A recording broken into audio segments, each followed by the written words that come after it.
Welcome back. You're watching NewsX. I'm Megha Sharma. And in this segment of the Bharat Progress Report, we are talking about women.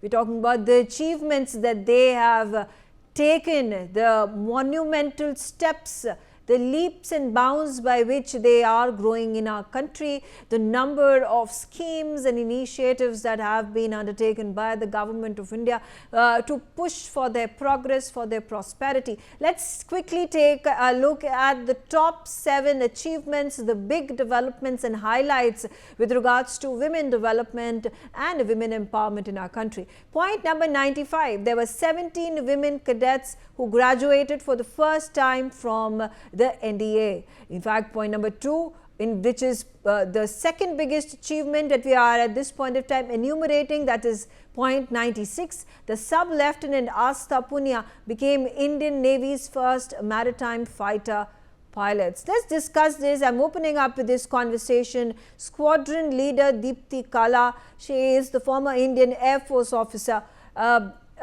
How proud a moment it is for the country when, a historic first where there were 17 women cadets who graduated from the NDA.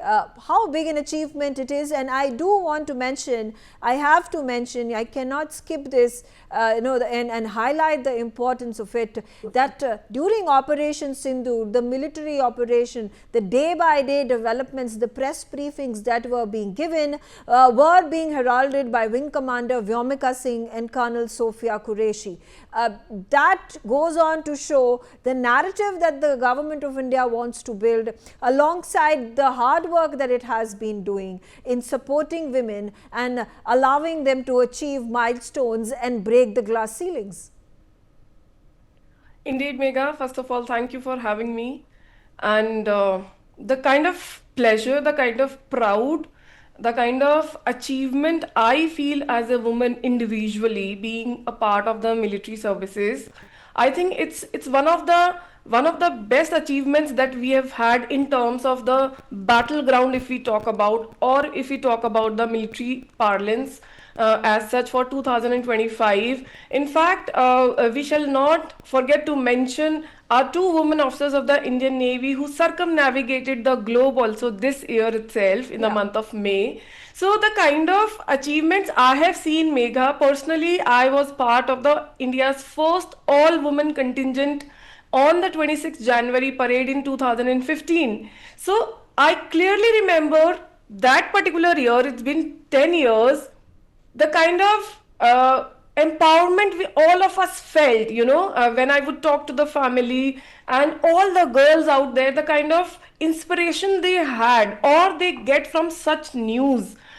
I'm telling you from my personal experience that each and every young girl who is sitting there in the village, their parents are not stopping them from taking the big leaps in life. They are in fact encouraging. They want their daughters to now study, they want their daughters to grow, and they want their daughters to now join the most difficult jobs or services that they could ever join, which earlier was never the case. The stereotype was towards household chores or marriages, but now the times have changed, and I've seen it clearly if I look back at my own time and to now 2025, with major achievements being done, be it through the circumnavigation, be it through Operation Sindoor. That was one of the best testimony India could represent in the entire world, to the entire world, that look at us, our women are giving the debriefs of the battlefield, which was never the case earlier. So the kind of the growth we have seen is tremendous, Megha. I'm super proud. Absolutely. Mithali Nikore, talking about the role of women that has evolved over the years, and more importantly in the recent years when it comes to their participation in the Indian Armed Forces, and talking about the 17 Indian women cadets who have graduated for the first time in the NDA, or talking about the core combat roles that the women in India in the armed forces are now being handed out permanent commissions, core combat positions. Earlier, there were only non-combat roles. The fact that Indian women in the armed forces took a back seat. They were somehow not equal and not as equipped to handle difficult wartime situations. That has completely transformed. No, absolutely, absolutely. And I think I feel as a civilian woman, as I can say, very, very proud when I see women in the armed forces, when I see women leading the charge, for the defense of our country, because we are the land, we are the land where queens, from time immemorial have defended their territory. Of course, Rani Lakshmi Bai is one of the seminal figures of history, but more than her as well, even queens across the country, in the south, in the northeast, they are etched. They may not be as popular in history, but they are etched in the memories of the tribes, of the communities of those regions. And for all of time immemorial, Indian women's strength has been now shown to the entire world. And this is very important at a time like now, because across the world there is a pushback on women's rights. Even in countries like the US, women are losing rights, especially, like, say, the right over their, even over controlling their own bodies. Whereas in India, we are showing that our women actually can lead the defense of the country. So the contrast between what is happening in the rest of the world and the way Indian women are gaining from strength to strength is very stark at the moment.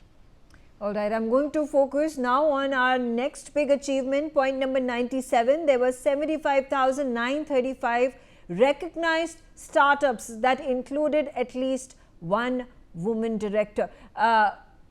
Mitali, the fact that Indian women at one point of time were relegated to doing household chores, never owned businesses, to now, with the support of the government and the fact that there are special initiatives and schemes like Mudra Yojana that only focus on women, to encourage them to set up their own businesses, and not just to set them up, but also grow them exponentially. And this figure is one of the biggest examples where over, it's almost 76,000 of these startups include one woman director. How has the landscape of Indian businesses changed with women at the helm?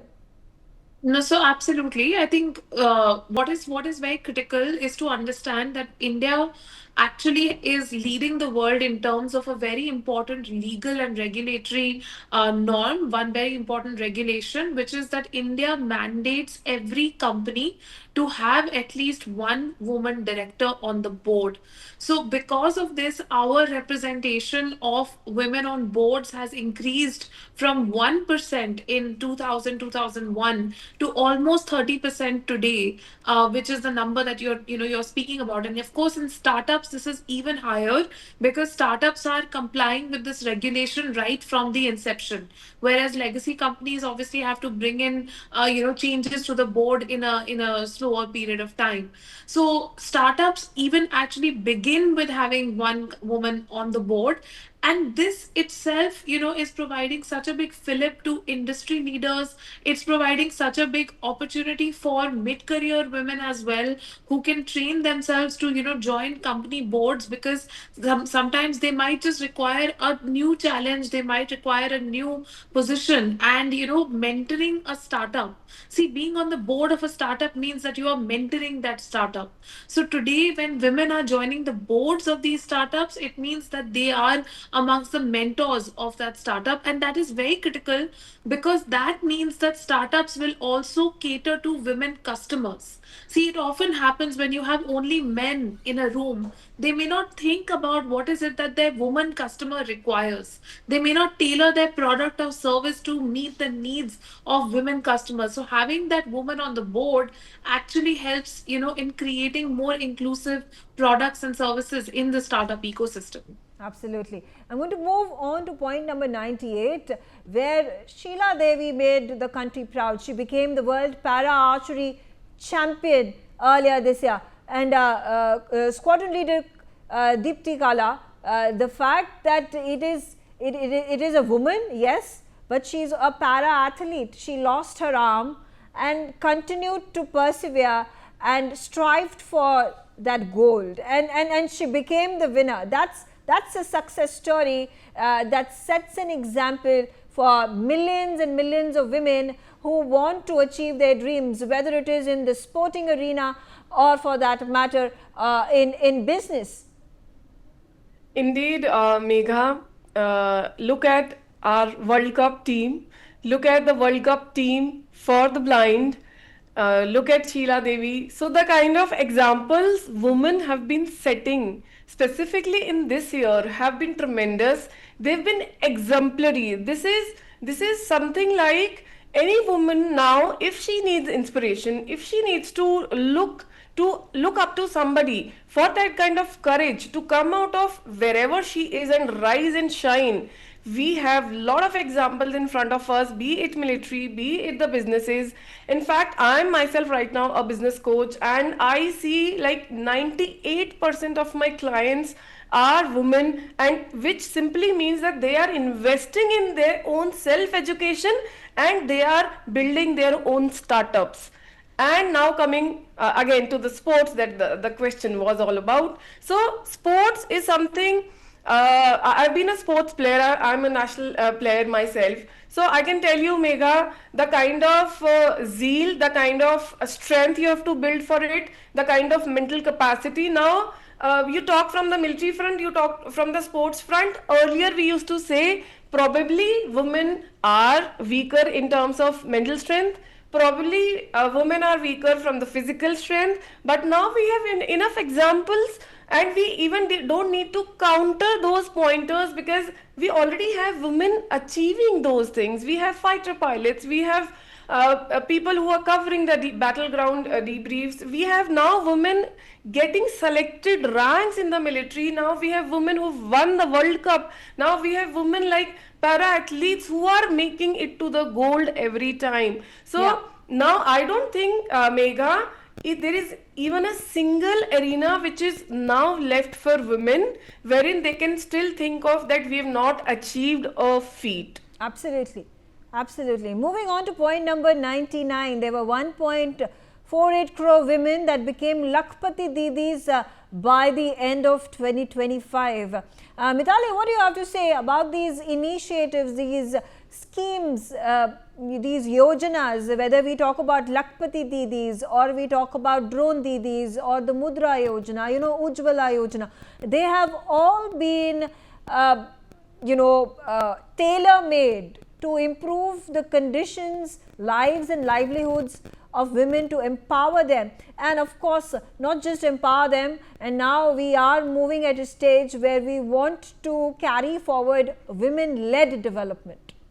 No, absolutely. And see, India has always had a very strong history of what we call as women led collectives. Groups of women, whether it was in the self help groups and then it was launched under the National Rural Livelihood Mission.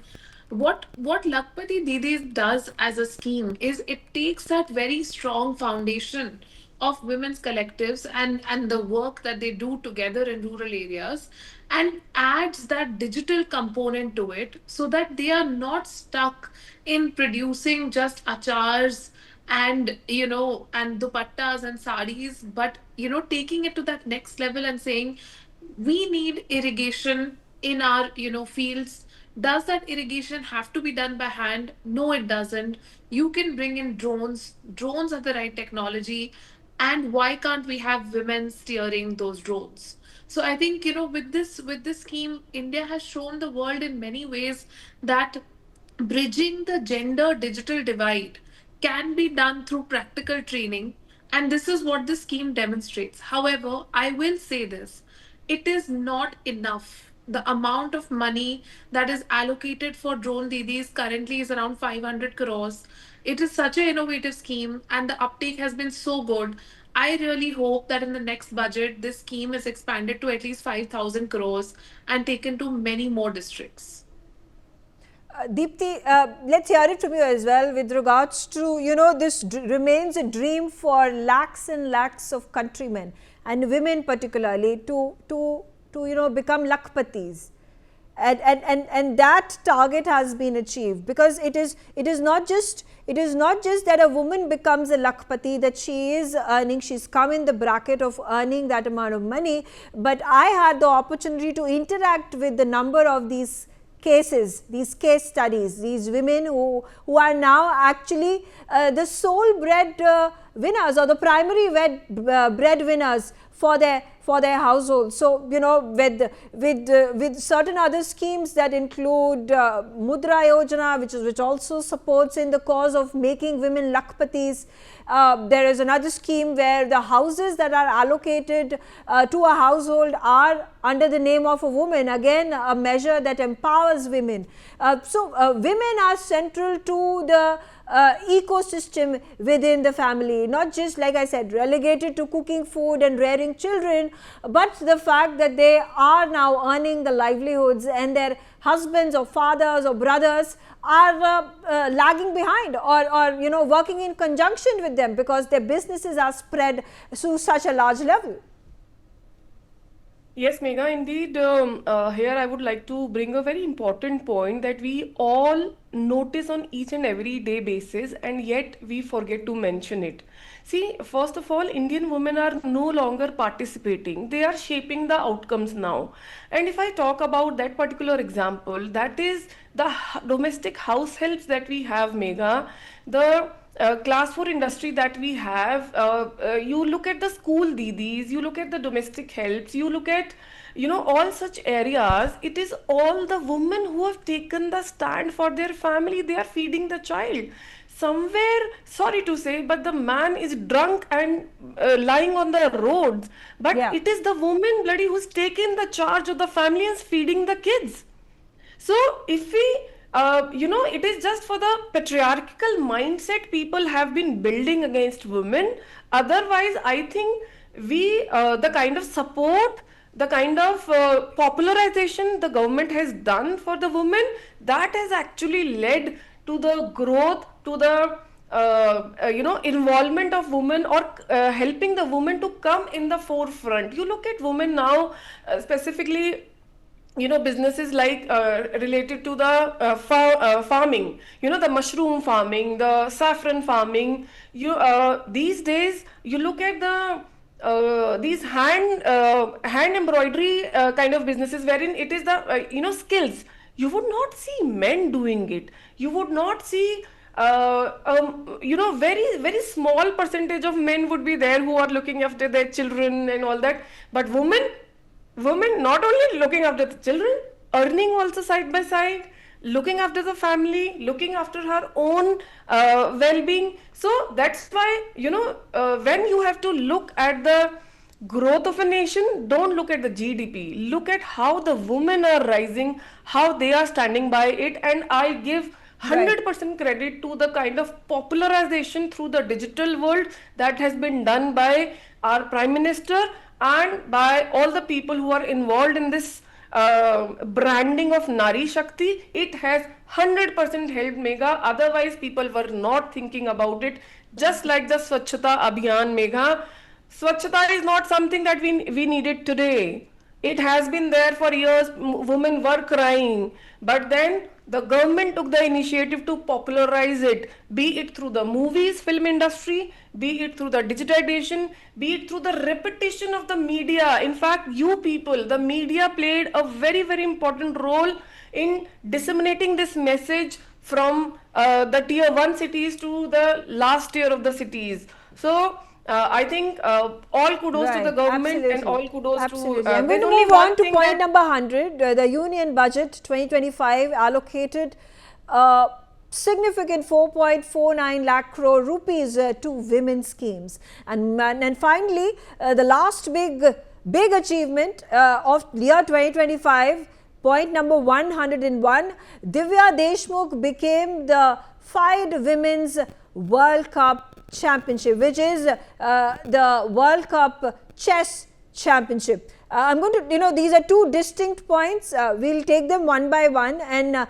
Mithali, coming to you, you were talking about, there is need, there is tremendous work that has been done. For example, the 4.49 lakh crores that has been earmarked for women's initiatives and screens by the government. You just mentioned that that's not enough. More needs to be done. We are taking steps. We are growing leaps and bounds in empowering our women. What are the challenges that the government faces in taking these schemes to the remotest parts of the country? Several times there are people, women included, that have not even been introduced to technology. They don't even have smartphones. How are they going to be able to access the fast growing digital economy of the country?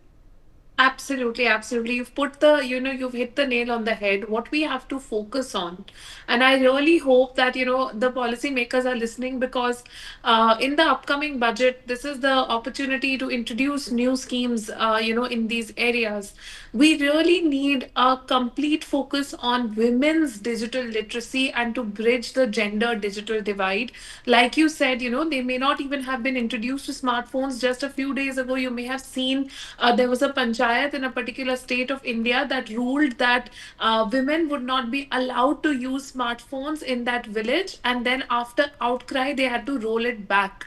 So you still have men in this country who think that women's phone usage should be policed and should be governed. We need to end this, and we need a very strict message coming from the Prime Minister's office that Nari Shakti means a Nari who is completely adept at digital utilization, is AI ready, is able to contribute to an AI first economy. That is very critical, and for that we need to integrate digital literacy in schools and in colleges and have special classes for women and girls at all levels, especially in women's ITIs. This is critical.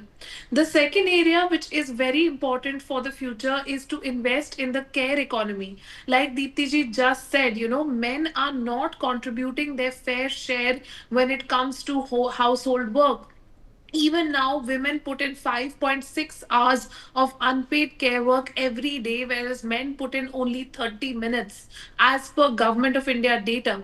So we really need, a care economy to come up where there are childcare services, elder care services, which are affordable, safe, and rooted in the community, where families come together to take care of each other, of each other's children, and they are safe and affordable for working parents. And men need to come forward and really take up their role in the household as well. So these are areas in which we really need more investment going forward. Absolutely. Coming back to you, Deepti, talking about the feather in the cap that by way of Divya Deshmukh winning the World Chess Championship, again focus on sports. We celebrate our Indian chess masters who have primarily been men. From the history of the world championships, the national championships for chess. Here when we have Divya Deshmukh, again it would be breaking the glass ceiling, and that's what has been achieved by Divya.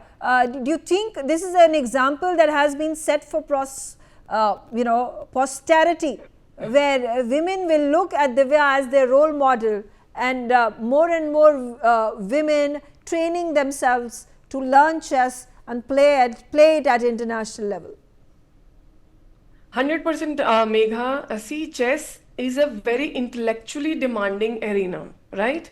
And I can relate to this victory so very much, because there was a time in my life when people would think and tell women that we are not that intellectually strong. It has always been men, right? So chess is all about intelligence, strategy, patience, and foresight. And winning at this level, Divya has demonstrated mental discipline and global competitiveness. And if you talk about at the grassroots level, see, women have, through her, in fact, we've understood that women can excel in high pressure cognitive sports also. They have the ability to stay calm, think long term, and recover from setbacks. Now, this as I've been telling, in each and every arena we have somebody who can become our inspiration if we want to cross that glass ceiling. So Divya has very beautifully set an example for intellectual games wherein our girls, our younger generation can put in an effort, just like the time of Sania Mirza, Megha, if you remember, when Sania Mirza brought medals for the country, that too in a sports wherein even the short skirt was targeted by people. And now we have Sania Nehwal and then PV Sindhu bringing medals and Olympic medals for us. This has very beautifully set an example for intellectual games, and I'm sure we have more medals and more accolades coming to the country very soon. Absolutely. I thank both of you for joining me, sharing your perspectives, and with that we come to the wrap of the year-end special marathon series, the Bharat Progress Report, only on NewsX. Thanks for watching.